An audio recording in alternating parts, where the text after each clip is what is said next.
Alright, what's up YouTube? Kinda exhausted but still have a lot of energy, which is a good thing. Just had a little break, got an apple. I made 2 successful trips with a whole bunch of stuff. And I'm very proud of my stamina and determination. Now, I'm gonna say this about homelessness.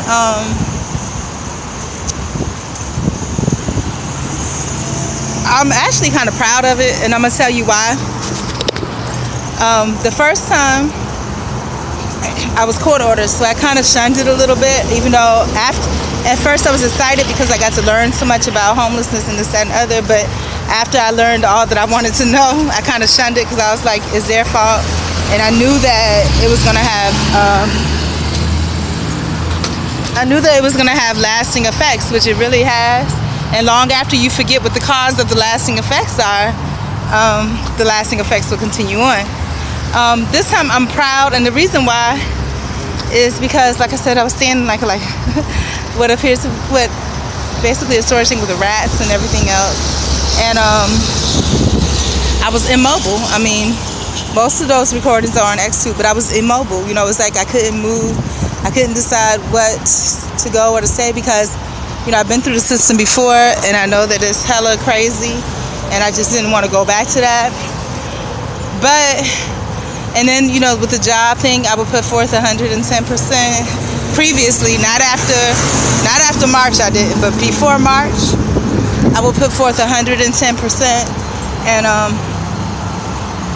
I mean, it was like, I get hired for a little bit, and then I get used. You know, basically they'll tell me do this, train somebody to do that, and then I'll get let go in a quote unquote, sometimes in a nice way, sometimes not so nice. And it's just like, for me, like growing up, I've always been a productive person. Like I said, from 14 to 30, I'm 38 now. But over the process of all those things that happen, you know, I've been trained to be otherwise. But now I get to do it, I guess, all over again with a more real world view. I was basing everything I did previously on what I was taught in school, on what my mom taught me, which she didn't know a whole lot about American culture because she was not raised here, born here, wasn't integrated here because she didn't have friends and family here. She was a military mom, parents got divorced, military dropped off, you know, so it wasn't easy, you know, and so she left it to the system to do, you know, the school system. And if you ever had any real people around you, real American people, you would know that what they teach you in school is a bunch of bullshit, you know. And being that she's not from here and she didn't have anybody here, she can't rock any boats, you know, she can't speak out on stuff. She taught us, like now they're talking about this Asian math thing and how these people do math so much quicker. When my mom, when I went to school, and it broke her heart, I know, like with the English, okay, she couldn't help me so much, but I really did well in that. I was just good at languages. But with the math portion, you know, it was in her eyes. She was like, oh yeah, I can definitely help her with this. And she did. It was like I would come to the same answer and it would take like 2 seconds. The way that the American people do the math, it's just so backwards. You know, it takes forever. You cross this out, carry that, and it's not even that. If you see the relationship between the numbers, I mean, it takes 2 seconds.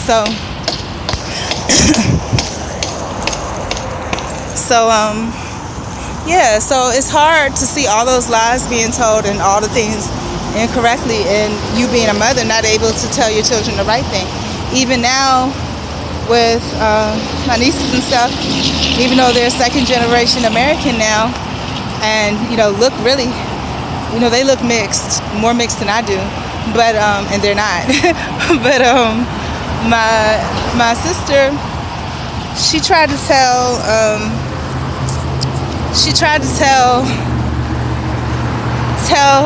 the truth that there's no Santa Claus. She got reprimanded by the school for saying that, you know. Why are you trying to steal Christmas from your children? You know, so it's just, to me, it's crazy. It's insane. How is it okay to raise your kids with lies, you know? I don't know. So now, you know, I learned through the real world, even though I may not have had an extended family, you know, even though I may have had a very quiet, sheltered life, I know being brought through the legal system, through being in the homeless shelters and seeing how people interacted with each other there, that the world is a real fucked up place, y'all.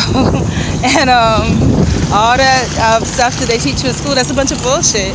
If it looks like that on the outside, it's because somebody did some real dirt on the inside, you know. Or you're young, sweet, and humble enough where people don't see you as a threat at all, you know.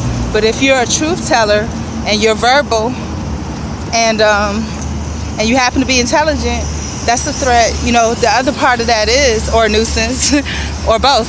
But the other part of it is that when you tell the truth so much, you shed light on people that are doing wrong without even trying. It's because you're doing 110%. You'll see that the other people aren't doing it, you know. So I'm coming back second time around. I'm tired of bullshit. Like I said yesterday, when you saw me out and about, there's still things to be afraid of. I'm still timid. Like when I was standing by that door and that guy came out and he was just going off, you know, and it seemed like whatever he was fussing, as soon as he saw me, I didn't have nothing to do with that man. And he was just really going at it. But when you listened to him, you heard that he was talking about something that made no sense. He was talking about Islam and this, that, and the other. But the initial reaction, he was dressed like, you know, somebody that may have had a job. You know what I mean? So people around him were quick to jump on a bandwagon, even though he wasn't talking about anything. But what had happened was, like, one guy was looking and he could see where he was going. If I said something back without allowing that guy to say all he had to say, then what would happen was the person that's looking from the outside will suggest it is whatever it seemed to be. And then the guy that's doing the arguing and fussing, he would have picked up whatever topic it was the guy was saying and made it legit, even though he wasn't talking about nothing at all. So that's really scary and crazy. The situation with that girl, the she girl, I didn't see her again, but I know that the previous night there was a big problem with her. I'm assuming there was a big problem at the place where I stayed, and they sent her somewhere else. So I don't know if it was that girl that was a big problem with. I think it was. So if she's crazy, people already know it. So all I know is I got to keep my face from her. About being loved by people, like I said, it was very nice to have that girl have the conversation with that woman, the other woman, the Hispanic lady, have her confide in me and give me stuff. That was really nice. But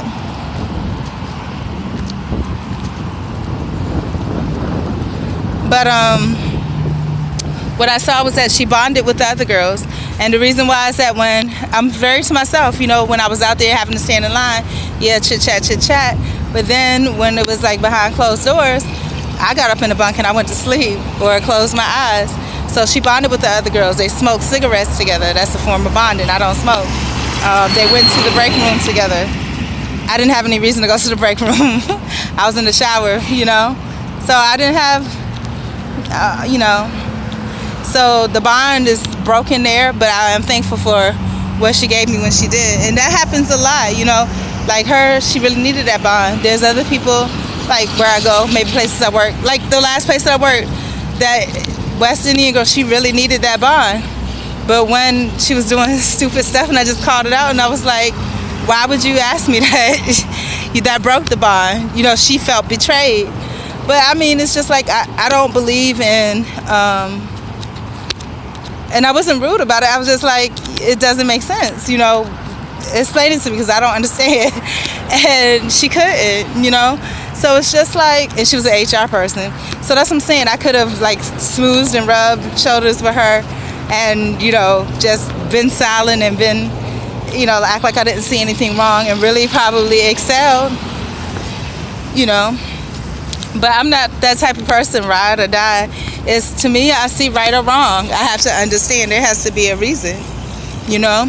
But I guess the real world doesn't work like that because the majority of people aren't completely good or bad. And if you call out when they're not good, you know, or you're so into everything that's around you that you see the good and bad when they try to hide it, then you're not going to succeed. So my goal in life, you know, I want to be honest, maintain my honesty, and I want to be free to be me.